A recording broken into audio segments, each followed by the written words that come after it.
There came a night when suddenly there were many lights as of fires and torches away south in Dale before them. "They have come," called Balin, "and their camp is very great. They must have come into the valley under the cover of dusk along both banks of the river." That night the dwarves slept little. The morning was still pale when they saw a company approaching. From behind their wall they watched them come up the valley's head and climb slowly up. Before long they could see that both men of the lake, armed as if for war, and elvish bowmen were among them. At length the foremost of these climbed the tumbled rocks and appeared at the top of the falls, and very great was their surprise to see the pool before them and the gate blocked with a wall of new-hewn stone. As they stood pointing and speaking to one another, Thorin hailed them. "Who are you," he called in a very loud voice, "that come as if in war to the gates of Thorin, son of Thrain, king under the mountain? And what do you desire?" But they answered nothing. Some turned swiftly back, and the others, after gazing for a while at the gate and its defences, soon followed them. That day the camp was moved to the east of the river, right between the arms of the mountain. The rocks echoed them with voices and with song, as they had not done for many a day. There was sound, too, of elven harps and sweet music. As if it echoed up towards them, it seemed that the chill of the air was warmed, and they caught faintly the fragrance of woodland flowers blossoming in spring. Then Bilbo longed to escape from the dark fortress, and to go down and join in the mirth and feasting by the fires. Some of the younger dwarves were moved in their hearts too, and they muttered that they wished things had fallen out otherwise, and that they might welcome such folk as friends. But Thorin scowled. Then the dwarves themselves brought forth harps and instruments regained from the hoard, and made music to soften his mood. But their song was not as an elvish song, it was much like the song they had sung before in Bilbo's little hobbit hole. "Under the mountains dark and tall, the king has come into his hall. His foe is dead, the worm of dread, and ever so his foes shall fall. The sword is sharp, the spear is long, the arrow swift, the gate is strong. The heart is bold, looks on gold, the dwarves no more shall suffer wrong. The dwarves of yore made mighty spells, while hammers felt like ringing bells, in places deep where dark things sleep, in hollow halls beneath the fells. On silver necklaces they strung, the lights of stars on crowns they hung, the dragon fire from twisted wire, the melody of harps they rung. The mountain throne once more is freed, O wandering folk the summons heed. Come haste, across the waste, the king of friend and kin has need. Now call we over mountains cold, come back into the caverns old. Here at the gates the king awaits, his hands are rich with gems and gold. The king to come under his hall, under the mountain dark and tall. The worm of dread is slain and dead, and ever so our foes shall fall." This song appeared to please Thorin, and he smiled again and grew merry. And he began reckoning the distance to the Iron Hills and how long it would be before Dane could reach the Lonely Mountain. If he had set out as soon as the message reached him, but Bilbo's heart fell, both at the song and the talk. They sounded much too warlike. The next morning early a company of spearmen was seen crossing the river and marching up the valley. They bore with them the green banner of the Elven King and the blue banner of the lake, and they advanced until they stood right under the wall at the gate. Again Thorin hailed them in a loud voice. "Who are you that come armed for war to the gates of Thorin, son of Thrain, king under the mountain?" This time he was answered. A tall man stood forward, dark of hair and grim of face, and he called, "Hail, Thorin! Why do you fence yourself like a robber in his hold? We are not yet foes, and we rejoice that you are alive beyond our hope. We came expecting to find none alive living here, yet now that we are met, there is a matter for a parley and a council." "Who are you, and what would you parley?" "I am Bard, and by my hand was the dragon slain and your treasure delivered. Is that not a matter that concerns you? Moreover, I am by right the descendant of the heir of Girion of Dale, and in your hoard is mingled much of its wealth of his halls and towns, which old Smaug stole. Is not that a matter of which we may speak? Further, in his last battle Smaug destroyed the dwellings of the men of Esgaroth, and I am yet the servant of their master. I would speak for him and ask whether you have no thought for the sorrow and misery of his people. They aided you in your distress, and in recompense you have thus far brought ruin only, though doubtless undesigned." Now these were fair words and true, if proudly and grimly spoken, and Bilbo thought that Thorin would at once admit that to justify them. He did not, of course, expect that anyone would remember that it was he who discovered all by himself the dragon's weak spot, and that was just as well, for no one ever did. But also he did not reckon with the power that the gold had upon which a dragon has long brooded, nor the dwarvish hearts. Long hours in the past days Thorin had spent in the treasury, and the lust of it was heavy on him. Though he had chiefly hunted for the Arkenstone, yet he had an eye for many another wonderful thing that was lying there, about which were wound old memories of the labours and sorrows of his race. You put your worst cause last, and in the chief place, Thorin answered. To the treasure of my people no man has claim, because Smaug who stole it from us also robbed him of life or home. The treasure was not his that his evil deed should be amended with the share of it. The price of the goods and the assistance to be received in the Lakemen we will fairly pay in due time. But nothing will we give, not even a loaf's worth, under threat of force. While an armed host lies at our doors, we look on you as foes and thieves. It is in my mind to ask what share of their inheritance you have paid to our kindred, had you found the hoard unguarded and us slain. A just question, replied Bard, but you are not dead and we are not robbers. Moreover, the wealthy may have pity beyond right on the needy that befriended them when they were in want, and still my other claims remain unanswered. I will not parley, as I have said, with armed men at my gate, nor at all with the people of the Elven King, whom I remember with small kindness. In this debate they have no place. Begone now, ere our arrows fly, and if you would speak with me again, first dismiss the elvish host in the woods where it belongs, and then return, laying down your arms before you approach the threshold. The Elven King is my friend, and he has succoured the people of Lake in their need, though they had no claim but friendship on him, answered Bard. We will give you time to repent your words. Gather your wisdom ere we return. Then he departed and went back to camp. Ere many hours were past, the banner bearers returned, and the trumpeteers stood forth and blew a blast. In the name of Esgroth and the forest, one cried, we speak unto Thorin Thrain's son Oakenshield, calling himself the king under the mountain, and we bid him consider well the claims that we have urged, or be declared our foe. At the least he shall deliver 1/12 proportion of the treasure unto Bard, as the dragon slayer and as the heir of Girion. From that portion Bard will himself contribute to the aid of Esgroth, but if Thorin would have the friendship and honour of the lands about, as his sires had of old, then he will give also somewhat of his own for the comfort of the men of the lake. Then Thorin seized a bow of horn and shot an arrow at the speaker. It smote into his shield and stuck there quivering. Since such is your answer, he called in return, I declare the mountain besieged. You shall not depart from it until you call on your side for a truce and a parley. We will bear no weapons against you, but we will leave you to your gold. You may eat that, if you will. With that the messengers departed swiftly, and the dwarves were left to consider their case. So grim had Thorin become, that even if they had wished, the others would not have dared to find fault with him. But indeed most of them seemed to share his mind, except behold old fat Bomber and Filly and Killy. Bilbo, of course, disapproved of the whole turn of affairs. He'd been now had more than enough of the mountain, and being besieged inside it was not at all to his taste. The whole place stinks of dragon, he grumbled to himself, and it makes me sick, and cram is beginning simply to stick in my throat. Okay, we're going to continue. Chapter 16, A Thief in the Night. Now the days passed slowly and wearily. Many of the dwarves spent their time piling and ordering the treasure, and now Thorin spoke of the Arkenstone of Thrain, and bade them eagerly to look for it in every corner. For the Arkenstone of my father, he said, is worth more than a river of gold in itself, and to me it's beyond price. That stone of all the treasure I name unto myself, and I will be avenged on anyone who finds it and withholds it. Bilbo heard these words, and he grew afraid, wondering what would happen if the stone was found, wrapped in an old bundle of tattered oddments that he used as a pillow. All the same he did not speak of it, for as the weariness of the days grew heavier, the beginnings of a plan had come into his little head.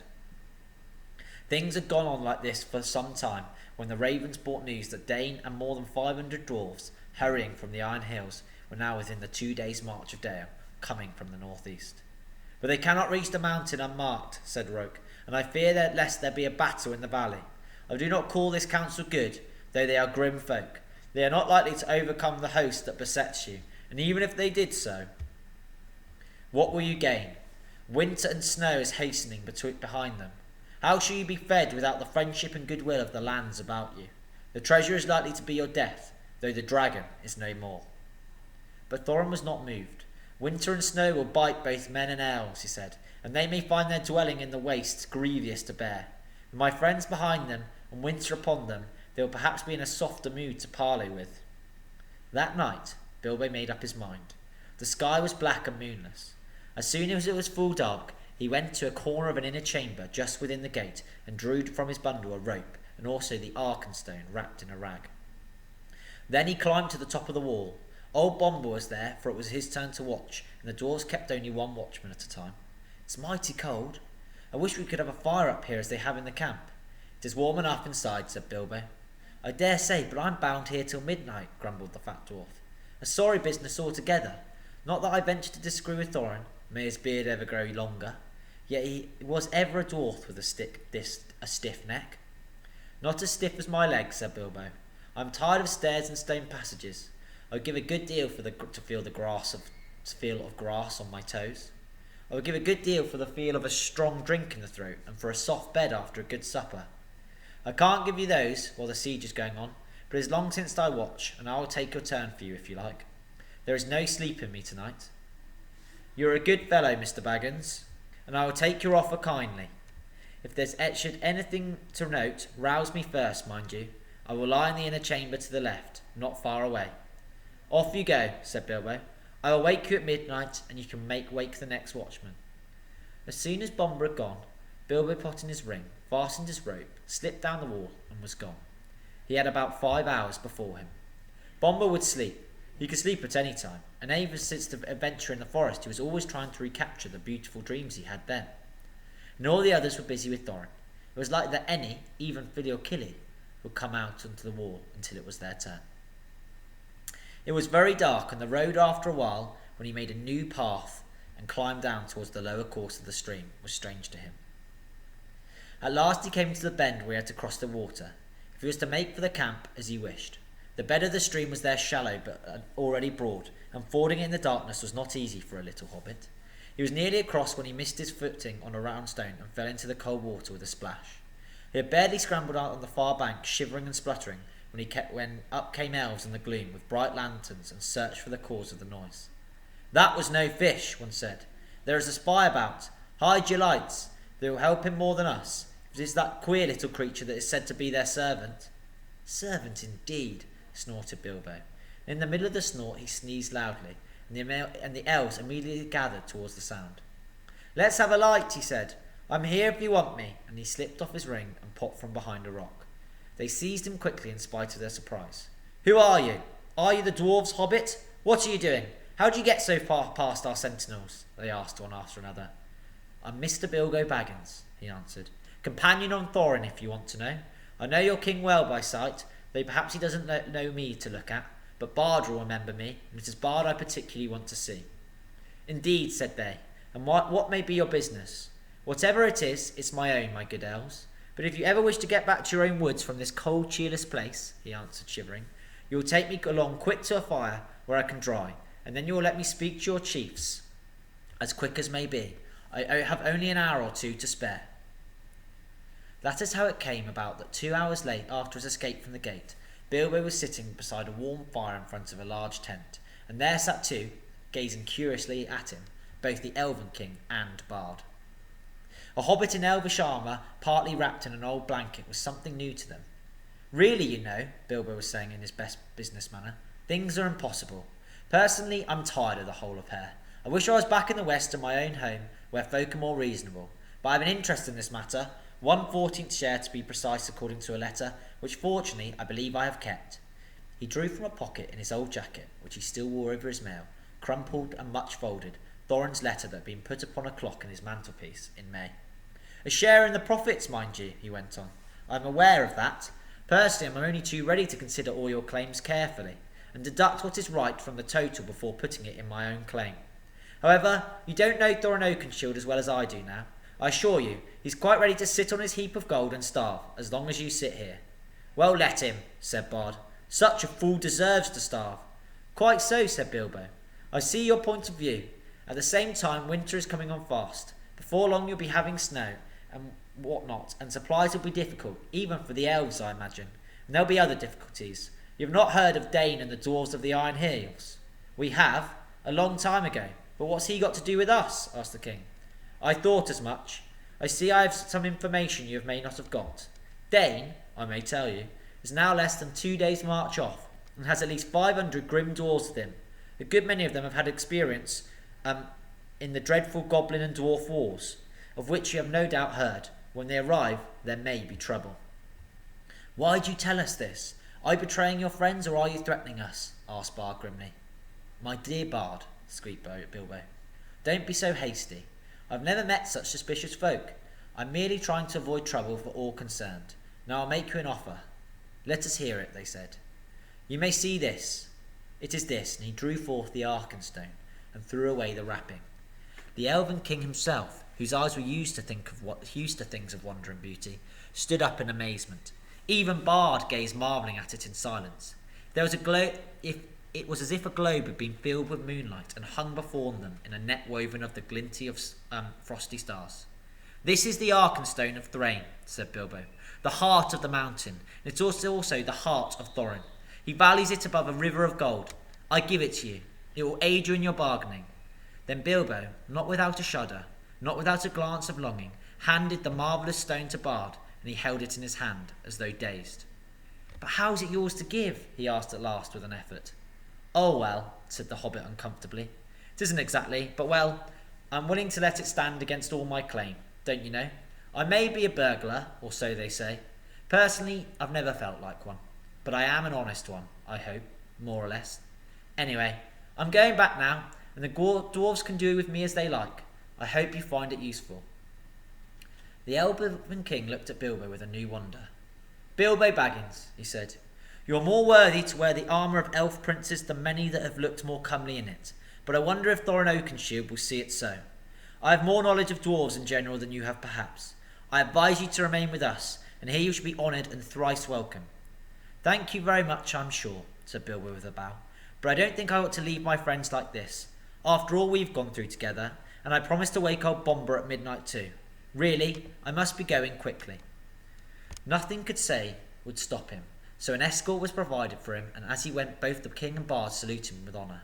As they passed through the camp, an old man, wrapped in a dark cloak, rose from a tent door where he was sitting and came towards them. Well done, Mr. Baggins, he said, clapping Bilbo on the back. There is always more about you than anyone expects.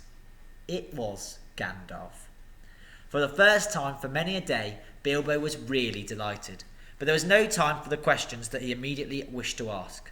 All in good time, said Gandalf. Things are drawing towards the end now, unless I'm mistaken. There is an unpleasant time just in front of you, but keep your heart up. You may come through all right. There is news brewing that even the ravens have not heard. Good night. Puzzled but cheered, Bilbo hurried on. He was guided to a safe ford and set across dry, and then he said farewell to the elves and climbed carefully back towards the great gate. Great weariness began to come up over him, but it was well before midnight when he clambered up the rope again. It was still where he had left it. He untied it and hid it, and then he sat down on the wall and wondered anxiously what would happen next. At midnight he woke up Bomber, and then in turn rolled himself up into a corner, without listening to the old dwarf's thanks, which he felt he had hardly earned. He was soon fast asleep, forgetting all his worries till the morning. As a matter of fact, he was dreaming of eggs and bacon.